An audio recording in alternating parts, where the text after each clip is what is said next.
We've all heard it. Serotonin is the happiness hormone. But what if I told you that's not really true? In fact, serotonin often acts more like a stress signal. Let's dive in. Hello friends, welcome back to BioMind Zone. Stick around, because in the next few minutes we'll uncover what serotonin actually does, what happens if you have too little or too much, and why the story is much bigger than just happiness. Serotonin is a messenger in your body. Think of it as a text message between your cells. And here's the surprise. Most of it, about 90%, is made in your gut, not in your brain. So serotonin is just as much about digestion, energy, and stress as it is about mood. But here's the fun part. When serotonin is balanced, it can lift your mood, sharpen your focus, ease pain, and even support creativity and social confidence. If it's not the happiness chemical, what is it really doing? Serotonin can calm us in some situations, but it can also fire up stress signals. It's a double-edged sword. Too much, and instead of joy, you may feel anxious, puffy, restless, or even have trouble sleeping.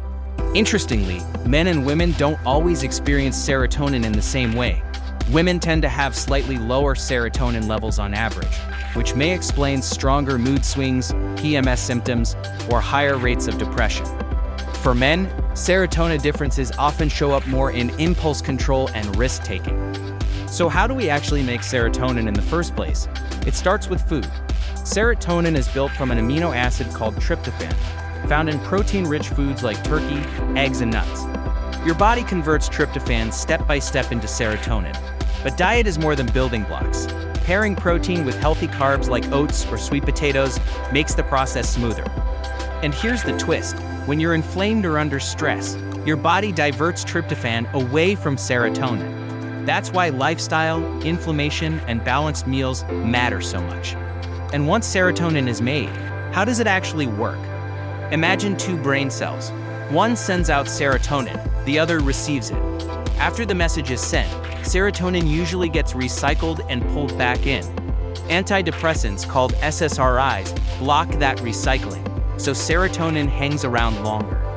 Sounds simple, but the effects aren't always what people expect.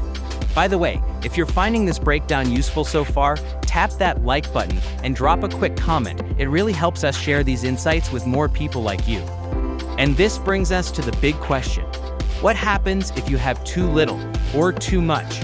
When serotonin is low, you might notice mood dips, poor sleep, food cravings, or even more body pain than usual. It's also been linked to ADHD, alcohol dependency, muscle pain, and stronger PMS symptoms in women. But remember, depression is not just a serotonin problem. It's way more complex. Now, on the flip side, too much serotonin can cause anxiety, swelling, restlessness, and low energy. Many people on antidepressants report side effects like sleep problems or even emotional numbness. And in extreme cases, there's something called serotonin syndrome, when serotonin shoots up to dangerous levels. Signs include high fever, confusion, shaking, and a racing heartbeat. It's rare, but it's an emergency. If you ever suspect it, call for help right away. So what role do antidepressants play in all this? SSRIs can help many people. They give serotonin more time to act, and for some, that eases symptoms. But they also come with side effects, like sleep changes, sexual issues, or emotional blunting. It's a reminder that boosting serotonin isn't always the same as boosting happiness. And what can we actually do to keep serotonin in balance? Supporting serotonin is really about supporting your whole body. Get quality sleep and steady meals. Energy is everything. Eat balanced foods with enough protein, vitamins, and minerals. Calm inflammation through lifestyle, movement, or guidance from your doctor. Spend time in sunlight and keep active. Both naturally boost serotonin. And never stop or change medication on your own. Always talk with your healthcare provider. But here's something fascinating. Certain nutrients and substances can directly help balance serotonin. Research shows that a few things can naturally help keep serotonin from getting out of control. Aspirin, in low doses, it lowers inflammation and reduces excess serotonin activity. Progesterone, a natural hormone that balances estrogen and has anti-serotonin effects. Natural sugars from fruit, juice, or honey, quick fuel for your cells, reducing the body's need to pump out stress chemicals. Magnesium calms the nervous system and blocks excess serotonin release. B vitamins, especially B1, B3, and B6, support the pathways that regulate serotonin. And caffeine, yes, your morning coffee, helps stimulate metabolism and reduce serotonin's stress-like effects. Let's wrap this up. So here's the truth.